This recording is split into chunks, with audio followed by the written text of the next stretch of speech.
Todd here. We're going to show you all how to check your filters. We're going to check the filters on this mini split unit. They've been in here for about 6 months. At first glance, they didn't look like they needed to be cleaned, but let's find out, shall we? Well, we'll just pop this cover up like this, and you can see it comes up a little ways, kind of in the way a little bit. Well, these can be taken loose and set on top. And on the sides, on the pivot points, the little arms can push in, and it'll come out like that. That's simple. So, Todd, you're taking it off just so it's a little easier to access? Yeah, a little easier to access and examine things because we're going to clean the coil too while we have the filters out. Okay. And it makes it easier. Nice. So first, let's check the filters here. And, whoa, look at that. Look at that. There's a clean one compared to it. Yeah. So this is like worse. 6 months. This one may be worse. Okay. Holy moly. That's a lot of stuff. Okay, so what's the process of cleaning these then? It's real simple. Take this, if you got like a sprayer, kitchen sink type sprayer anywhere, laundry sink, even outside with a mild amount of pressure, take a nozzle and just hit it the reverse as it collects. See how it collects on the outside? You want to blast it from the inside to knock all the stuff off first, and then you can flip it around and rinse it both ways. Okay, great. And you'll see it all come off. It'll look like that when you're done.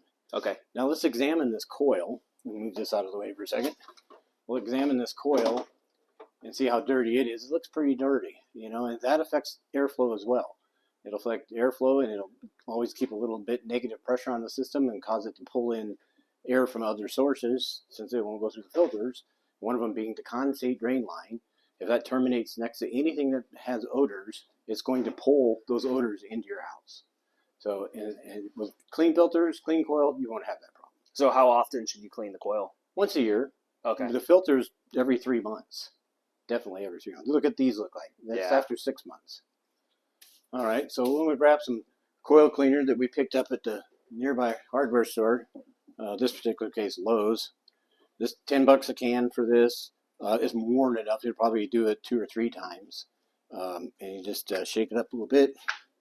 And then it's self-rinsing. You don't need to rinse it. Just spray it on. And you see it, get all over the wall. And then you spray it on. Get in the grooves real good like that. Oh, so it kind of foams up? Oh, yeah, it'll foam up. It'll take all the dirt with it, and it'll disappear. Now, look at that side. I go up and down with it because that's the way the fins go on the coil, and it gets in them pretty good.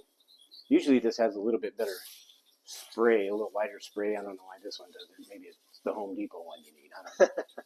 But anyway, just go up and down and get the coil covered pretty good. Like that. And I'm purposely not going to clean the bottom, so if we can see the difference when it's done, you'll see that it'll look like a new coil again, hopefully. And then how long look at all that do you estimate before? Look at all that dirt. Yeah. Oh, before the foam disappears? Yeah. Well, it shouldn't take very long. 15 minutes maybe. You can go have a cup of coffee or whatever and come back. It'll probably be ready to go.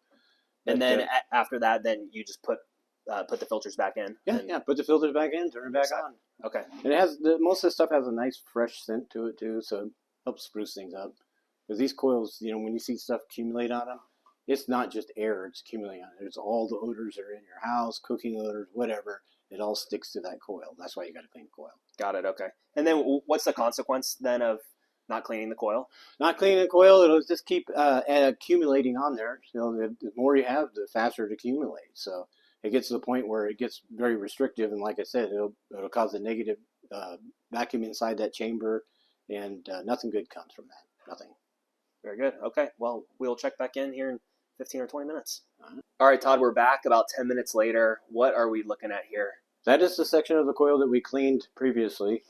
And you can see, if you look at inside between the fins, that there's no debris. As compared to this side over here, you'll see that there is debris. See the debris blocking. Oh, yeah, there's a lot. Yeah. That's what you want to get out of there. That's what impedes airflow. And sometimes with the coil cleaner, you got to go over it twice because the fins are so close together that it's really hard for it to penetrate in there. So if you got to use a whole can, you got to use a whole can. So you're going to do another coat then? Okay. Yeah. And then there's a setting on these cans. There's a black dot. If you point that towards the black dot, you'll actually get a pattern that comes out versus just a nozzle, I thought. We might have gotten the full. Should have got the Home Depot one. Yeah. But even after this has been washed once, you look at it, it's still removing stuff. You're going to get in between those fins. Up and down motion up there. I don't know how it tastes. You want to taste it? Yeah, later.